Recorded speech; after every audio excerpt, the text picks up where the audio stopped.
کی طرف کہ ابھی دنیا میں تشریف لائے، والد کا سایہ سر سے اڑ چکا تھا، 6 سال کی عمر میں ماں بھی دنیا سے چلی گئی، جوانی بھی ایسے گزر گئی، لڑکپن بھی گزر گیا۔ وہ سائے جن کی ضرورت تھی ان کا سایہ سر پہ نہیں تھا، 40 سال کی عمر تک پہنچے تو اللہ نے سر پہ ختم نبوت کا تاج سجا کر دنیا کو یہ بتا دیا، اور دنیا والوں جو اسباب تم سمجھتے ہو نبی بننے کے وہ نہیں ہے، جس پر میں نبوت کا تاج سجاؤں نبی وہ بنتا ہے۔ ایسے ہی صحابی وہ بنے گا جسے میرا رب چاہے گا۔ میرے نبی کے دور میں ابو جہل بھی تھا، بڑی مال و دولت والا تھا، نبی نہ بنا، عتبہ شہبہ تھے، بڑے اسباب والے تھے، نبی نہ بنے، اور کیسر و کسرا والے تھے، بڑے روب اور دبدبے والے تھے، لیکن نبی نہ بن سکے۔ ابو لہب بڑے حسن جمال والا تھا، نبی نہ بن سکا، وہ صحابی نہ بن سکا۔ اگر میرا رب صحابی بنانے میں آیا، دیکھنا بلال تو حبشے سے اٹھایا، پھر منڈیوں میں بکوایا، مکہ میں لے کر آیا، محمد کے قدموں میں ڈالا، پھر اتنی عظمت سے نوازا کہ بلال چلتا تو مکہ کی گلیوں میں گئے، لیکن اس کی قدموں کی آڑ تو اللہ نے جنت تک پہنچا دیا۔ صحابی وہی بنے گا جس پر اللہ کی رحمت ہوگی، جس پر اللہ کا خاص فضل ہوگا، اور یہ اس وقت تک ہی بن سکتے ہیں جب تک آمنہ کے لال عبداللہ کے در یتیم دنیا میں موجود تھے۔ میں نے بات کی صحابہ پہ اللہ کی خاص رحمت ہے، خاص رحمت تو ہم پر بھی ہے۔ صحابہ نے اللہ کو مانا، یہ اللہ کی رحمت، میں اور آپ نے بھی اللہ کو مانا، اللہ کی رحمت ہے۔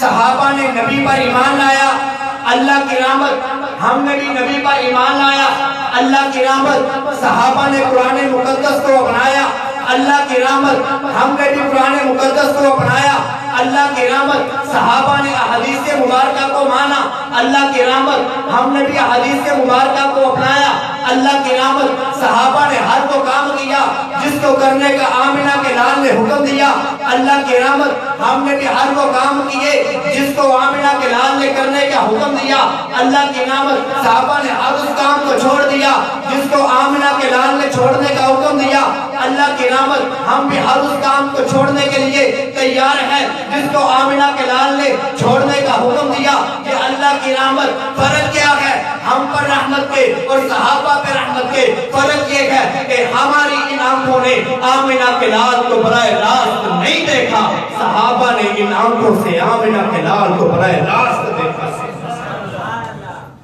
کیا وہ منظر ہوگا جب آقا بیٹھے ہوں گے اور سامنے صحابہ بیٹھے ہوں گے؟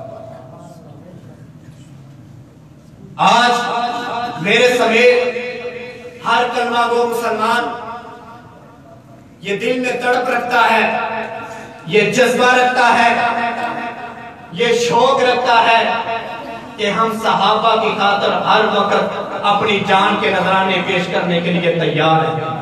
تیار ہے نا بھائی؟ ہاتھ بلند کر کے مجھے بتائیں کہ اگر اصحاب پیغمبر کی نموز کی خاطر اپنا تن من تن، اپنی اولادیں قربان کرنی پڑی تو کریں گے انشاءاللہ، کیونکہ ہمیں صحابہ سے محبت ہے۔ اور محبت ہمیں کیوں ہے؟ کیا اس وجہ سے صحابہ سے ہمیں محبت ہے کہ صحابہ نمازیں بڑی پڑھتے تھے؟ کیا اس وجہ سے محبت ہے کہ صحابہ نوافل بڑے پڑھتے تھے؟ کیا اس وجہ سے محبت ہے کہ صحابہ بڑے عبادت گزار تھے، تہجد پڑھتے تھے؟ نہیں، صحابہ سے ہمیں محبت اس لیے ہے کیونکہ ہمیں آمنہ کے لال سے محبت ہے۔ ابھی میں حدیث سناتا ہوں، بات سمجھ آ جائے۔ میرے نبی نے فرمایا فَمَنْ أَحَبَّكُمْ فَبِحُبِّي أَحَبَّكُمْ وَمَنْ أَبْغَضَكُمْ فَبِبُغْضِي أَبْغَضَكُمْ۔ جس نے میرے صحابہ سے محبت کی اس نے مجھ محمد کی وجہ سے صحابہ سے محبت کی، اور جس نے میرے صحابہ سے بغض رکھا اس نے مجھ محمد سے بغض رکھنے کی وجہ سے صحابہ سے محبت کی۔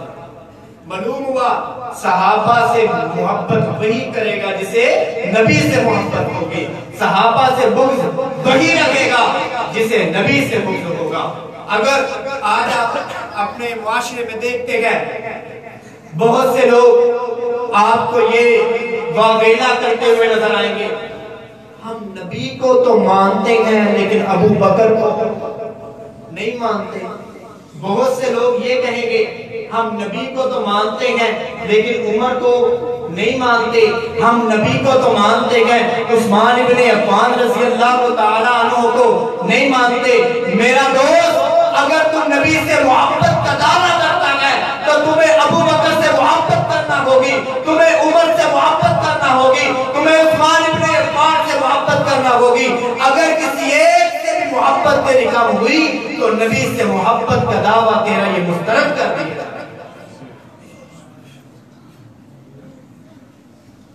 اب تھوڑی سی بات کر کے اجازت چاہوں گا. وہ لوگ جو میرے نبی کے اصحاب پر تبرہ کرتے ہیں, میں ذرا ان کو قرآن دکھانا چاہتا ہوں کہ قرآن نے میرے نبی کے یاروں کے بارے میں کیا کہا. قرآن کہتا ہے اولئک علی ھدی من ربہم واولئک ھم المفلحون. وہ لوگ یہی لوگ ہیں جو ہدایت پر ہیں اور یہی کامیاب ہیں. کہیں فرمایا اولئک ھم المتقون, یہی پرہیزگار ہے. کہیں فرمایا اولئک ھم الراشدون, اولئک ھم الفائزون رضی اللہ عنہم ورضوا عنہ. ایک جگہ اللہ نے کمال ہی کر دیا, فرمایا اولئک الذین امتحن اللہ قلوبہم بالتقوی. میں نے اپنے نبی پر ایمان لانے والوں کے دلوں کا امتحان لیا. بولا کیا نظر نکلا؟ اللہ فرماتا ہے لہم مغفرۃ واجر عظیم. میں نے ان کے لیے بخشش کا اعلان, سبحان اللہ, جن کے لیے بخشش کا اعلان میرا رب کرے اور ان پر کوئی آج یہ کہے کہ نعوذ باللہ نبی کے جانے کے بعد وہ سارے مرتد ہو گئے تھے. ہم نے قرآن کی بات مان لی ہے کہ ان بے ایمانوں کی بات مان لی ہے. آخر میں یہ دعوت فکر آپ لوگوں کو دوں گا کہ آپ اپنے گھروں میں اپنے بچوں کی جب تربیت کرتے ہیں تو ان کو اصحاب مصطفیٰ کے واقعات سنایا کریں, ان کو ان کی بہادری کی کہانیاں سنایا کریں کہ کس طرح وہ جہاد کیا کرتے تھے, کس طرح وہ اپنے بچوں کی تربیت کیا کرتے تھے, کس طرح نبی کی محفل میں بیٹھا کرتے تھے, کس طرح بچوں کے ساتھ پیش آیا کرتے تھے. اگر آپ یہ سنائیں گے تو خدا کی قسم آپ کی اولادیں آپ کی فرما بردار ہوگی. اگر نہیں سنائیں گے تو ناباقیت کی بنیاد پر ہماری اولادیں بہت کچھ کر جائیں گی جس کا ہمیں بعد میں بہت پچھتاوا ہوگا. جو کچھ میں نے کہا, جو کچھ میں نے غلط کہا, یہ میری غلطی تھی. اگر میں نے کچھ صحیح کہا تو یہ آپ لوگوں کا حق تھا. دعا ہے, التجا ہے, پیش خدا ہے کہ اللہ ہمیں اس پر عمل کرنے والا بنائے. وما علینا الا البلاغ المبین. سبحان اللہ, ماشاءاللہ.